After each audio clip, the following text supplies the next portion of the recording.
ஒரு அமைதியான கிராமம், நடுவுல ஒரு பெரிய மரம். அந்த மரத்தோட கிளையில தூக்கணாங்குருவி ஒண்ணு சிறு சிறு புல்களை கொண்டு வந்து ஒரு கூட்டை கட்ட ஆரம்பிக்குது. பலத்த காற்று வீசுது, மழை பெய்யுது. ஆனா தூக்கணாங்குருவி தன்னோட உழைப்ப நிறுத்தவே இல்லை. தொடர்ந்து அந்த கூட்டை கட்டிக்கிட்டே இருக்கு. அதே மரத்துல ஒரு காகம் வந்து அமருது. தூக்கணாங்குருவிய பார்த்து இந்த காகம் சிரிக்குது. இவ்வளவு நேரம் எடுத்து இந்த கூட்ட அவசியம் கட்டணுமா அப்படின்னு சொல்லி இந்த காகம் கேக்குது. அதுக்கு அந்த தூக்கணாங்குருவி, பொறுமையுடனும் நிதானமுடனும் நம்ம செய்யற வேலை தான் பாதுகாப்பானதாக இருக்கும் அப்படின்னு சொல்லி பதில் சொல்லுது. சில நாட்கள்லேயே பெரும் மழையும் புயலும் வருது. இந்த காகத்தோட கூடு கீழே விழுந்து உடைஞ்சு போகுது.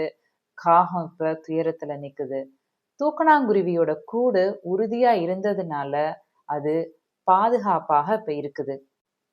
லைஃப்ல நம்ம எந்த வேலையை செஞ்சாலும் பொறுமையுடனும் விடாமுயற்சியுடனும் செஞ்சோம்னா கண்டிப்பா அது நமக்கு வெற்றியை தரும்.